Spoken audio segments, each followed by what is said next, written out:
Buenos días, hermanos.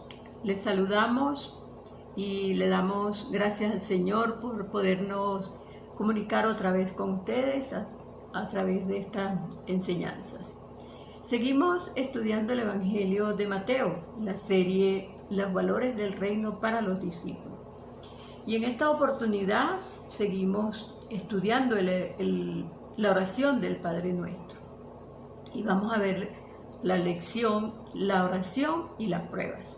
Seguimos viendo estos aspectos tan importantes de esta oración que dejó Jesucristo, le enseñó a los discípulos y que han quedado marcadas para nosotros como un modelo de oración. Entonces, la oración del Padre Nuestro es parte también del Sermón del Monte. Recuerden que Mateo está dividido, el Evangelio de Mateo es un evangelio muy ordenado y Mateo lo escribió inspirado por el Espíritu Santo, por supuesto, de una manera bien precisa y muy didáctica. Entonces, aquí el Sermón del Monte también está, el Padre Nuestro pertenece a ese. Así como las bienaventuranzas, el Sermón del Monte también las bienaventuranzas pertenecen al Sermón del Monte, el Padre Nuestro también pertenece y otras enseñanzas que Jesús le dejó a sus discípulos y que son de gran importancia para nosotros. Entonces, en esta lección vamos a ver otro aspecto de la oración, como son las pruebas. Y sabemos que todos pasamos por diferentes pruebas, o aflicciones, tribulaciones, como usted las quiera llamar, y generalmente no sabemos cómo dirigirnos a Dios en oración, a veces estamos tan atribulados que ni siquiera podemos orar y no sabemos cómo nos vamos a presentar delante de Dios. Entonces, cabe preguntarse si realmente las pruebas provienen de Dios. Eso es algo que el cristiano tiene que estarse siempre preguntando.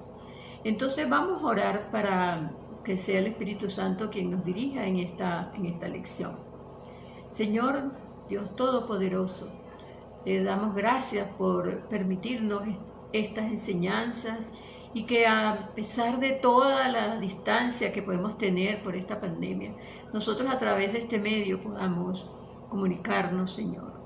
Te pedimos que sea tu Espíritu Santo que nos guíe y asimismo tú puedas tomar la mente y los corazones de los que están oyendo, Señor.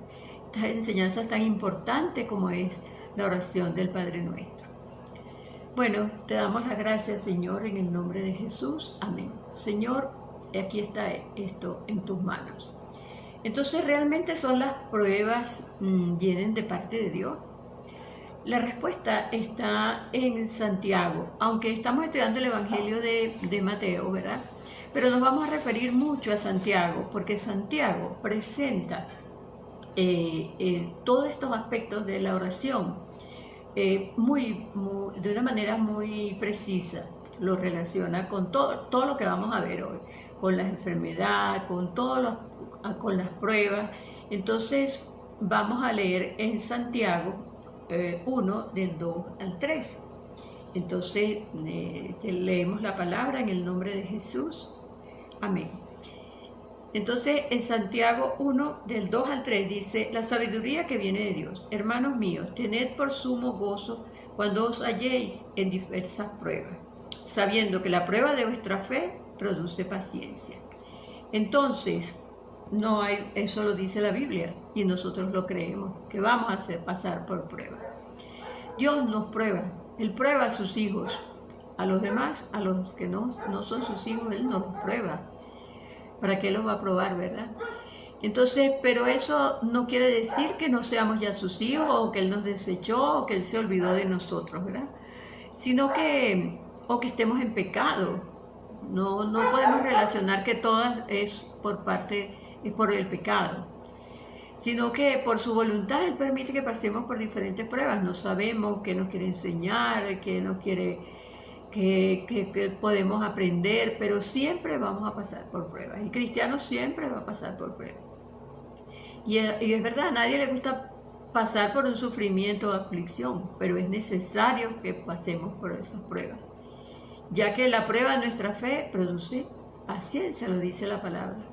Nos transforma y nos lleva a otro nivel, nos lleva a la perfección para amoldarnos finalmente a la imagen de su Hijo Jesucristo. Entonces, bueno, es un privilegio pasar por las pruebas. Y dice aquí la palabra que debemos tener por sumo gozo cuando nos hallemos en las pruebas. La respuesta entonces la da Santiago, ¿verdad? Entonces, Dios nos promete un regalo que solo a sus hijos, que solo sus hijos lo pueden disfrutar. Dice que si nos falta sabiduría para saber qué hacer, o que se la pidamos a Él, y Él nos dará abundantemente y sin reproche, lo dice la palabra. Entonces nosotros no tenemos por qué tener temor, porque Dios nos va a dar la sabiduría para poder salir de esas pruebas. Y tenemos que tener presente que Dios tiene el control de nuestras vidas. Entonces, ¿por qué vamos a temer? ¿Por qué nos vamos a afligir si Dios tiene el control? Entonces, las pruebas constituyen un aprendizaje, hermanos. Un aprendizaje para poder así perfeccionar nuestro carácter y poder, entonces llegamos a ser útiles a Dios. Entonces fíjense, Dios tiene que pasarnos por un proceso. Nosotros inmediatamente no aceptamos al Señor, inmediatamente el Señor nos empieza a usar. No, el Señor tiene que perfeccionar nuestro carácter y así nosotros vamos adquiriendo esa relación con Dios y de esta manera podemos servirle a Él y ser útiles. Es en esos momentos cuando nosotros debemos confiar en Dios, porque Él nos dará la fortaleza para superar cualquier aflicción. Leamos en Santiago 1, del 5 al 7. Seguimos con Santiago, ¿verdad? Dice, y si alguno de vosotros tiene falta de sabiduría, pídala a Dios, el cual da a todos abundantemente y sin reproche, y le será dada. ¿Para qué entonces? Acerquémonos a Él. Entonces, Santiago entonces nos va a mostrar también la oración y el sufrimiento. Dice que si sufre alguien entre ustedes, que haga oración, dice el versículo 3. Entonces, nosotros tenemos que orar, ¿verdad? El sufrimiento es un tema importante aquí en Santiago. Pero la oración en medio del dolor expresa esa confianza que debemos tener en Dios. Ahora vamos a ver la relación de la oración con los buenos tiempos. Dice que está alguien alegre que cante alabanza, ¿verdad? Dice la palabra. Cantar alabanzas produce gozo en nosotros, porque al cantar ponemos alegría y ponemos música en el corazón. Y de esta manera nosotros disfrutamos pues de ese gozo, pero eso solo nos lo da el Espíritu Santo, nos lo da el Señor. La oración en medio de los buenos tiempos expresa agradecimiento a Dios. O sea, no solo vamos a orar cuando estamos pasando por aflicción, pero cuando nosotros estamos en buenos tiempos, o sea, estamos bien, también tenemos que tener esa confianza, esa relación también con Dios, pero ahora de agradecimiento al Señor. Vamos a ver la relación entre la oración y las enfermedades. Entonces, esto es un tema bien importante, porque ¿quién de nosotros no se ha visto enfermo, verdad? ¿Está alguien entre ustedes enfermo? Que llame a los ancianos de la iglesia y que ellos oren por él, ungiéndolo con aceite en el nombre del Señor. Eso dice Santiago, ¿verdad? Entonces, una de las funciones de estos ancianos es que son convocados para determinar si hay o no alguna conexión con la enfermedad y la vida de pecado del creyente. Parte de su función también sería determinar en oración, reflexión y multiplicidad de consejos entre todos, en qué dirección los está llevando Dios. Entonces, ¿está Dios guiándonos a la oración por sanación o a la oración por gracia para sobrellevar la enfermedad? o a la oración por ambas cosas cuando hay falta de claridad. Todas esas cosas pueden surgir de ese acercamiento con los ancianos, ¿verdad? Y esa es una situación en donde la dirección de esos ancianos es fundamental. De allí la necesidad de convocarlos, no los más viejos, sino que los que tengan mayor tiempo en el Evangelio y que son personas en las cuales podemos confiar. También podrían orar por sanación otros creyentes. Otro aspecto importante en este pasaje es que el énfasis no es en el aceite, ¿verdad?, sino es en la oración.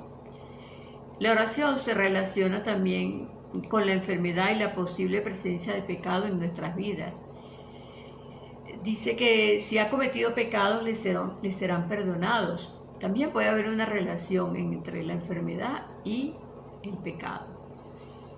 Pero dice, confiésense sus pecados y oren unos por otros para que sean sanados. Sabemos que no toda enfermedad es resultado del pecado. ¿Se recuerdan en Juan 9:13 cuando Jesús sanó al ciego de nacimiento? Entonces se armó toda esa controversia de que si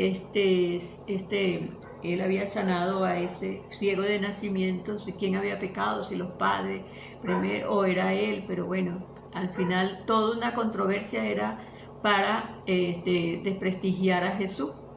Pero en todo eso el Señor se glorificó allí y Él le dijo, no, ni los padres ni Él ha pecado, si era ciego de nacimiento. Entonces era para la controversia por el día de reposo, que Jesús lo había sanado en ese día, ¿verdad? Entonces también podemos ver que algunas enfermedades sí son el resultado del pecado en la vida de los creyentes. Vamos a ver en Primera de Corintios 11 del 27 al 30. 11 del 27 al 30. Dice, eso es cuando tomamos la cena indignamente, ¿verdad? Dice que de manera que cualquiera que comiera este pan o bebiere esta copa del Señor indignamente será culpado del cuerpo y de la sangre del Señor. Por tanto, pruébese cada uno a sí mismo y coma así del pan y beba de la copa. Porque el que come y bebe indignamente sin discernir el cuerpo del Señor, juicio come y bebe para sí. Por lo cual hay muchos enfermos y debilitados entre vosotros y muchos duermen. Así pues, si pues nos examinásemos a nosotros mismos, no seríamos juzgados.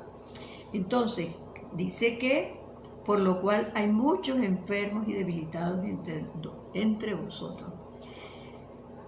En estos casos, ¿qué debemos hacer? Orar y confesar nuestros pecados. No nos queda otra.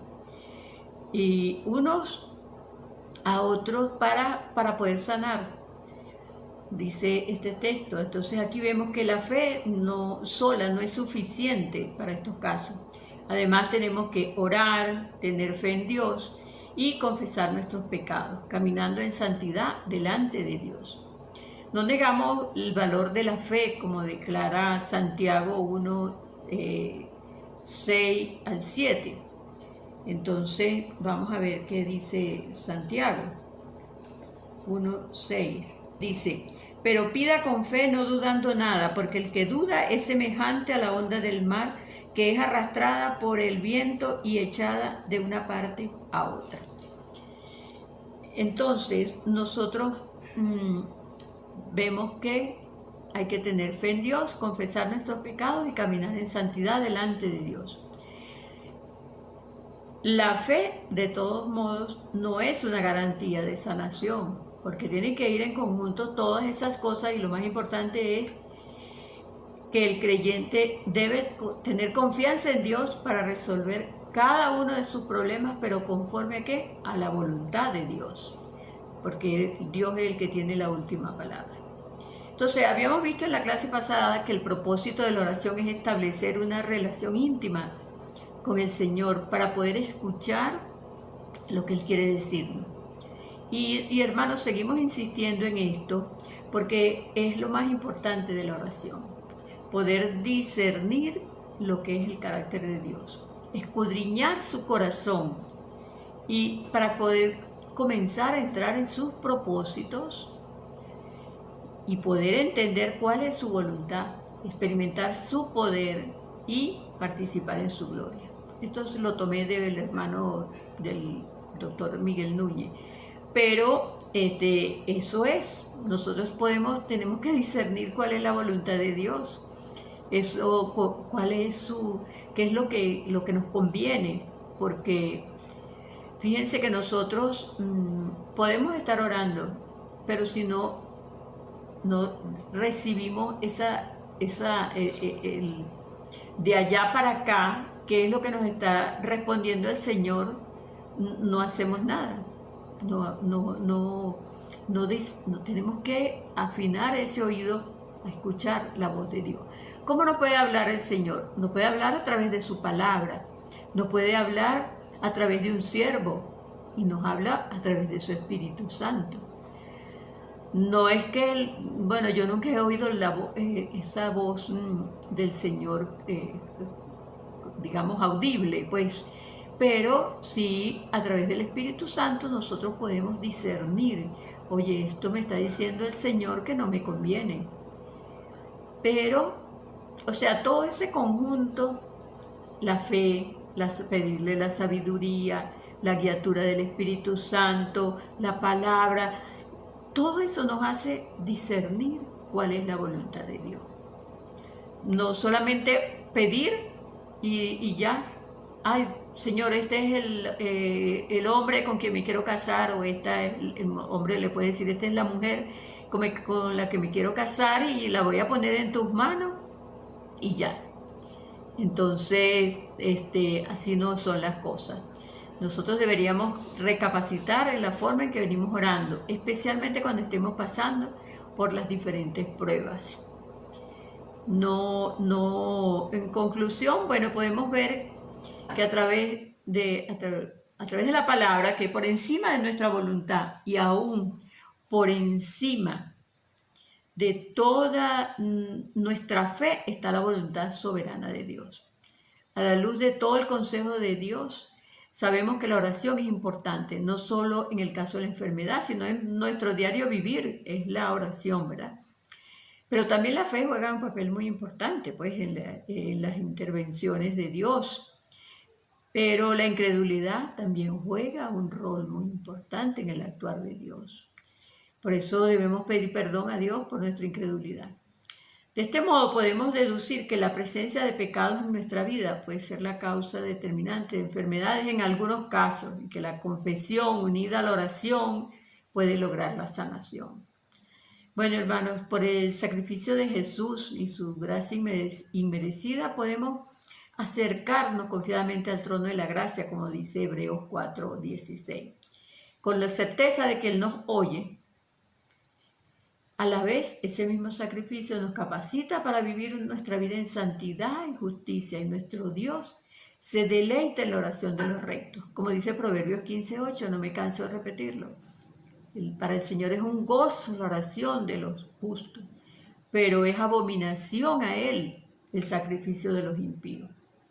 Es la oración de los justos la que Él oye. Entonces, a la aplicación a esta enseñanza, ¿cuál es? ¿Está pasando por pruebas? ¿De qué naturaleza? En medio de las pruebas, usualmente, ¿qué hace? Reflexionemos, hermanos. Dios les bendiga y estas enseñanzas puedan llegar a vuestros corazones y poder discernir cuál es la perfecta voluntad de Dios, y sabemos que es agradable y perfecta. Dios les bendiga.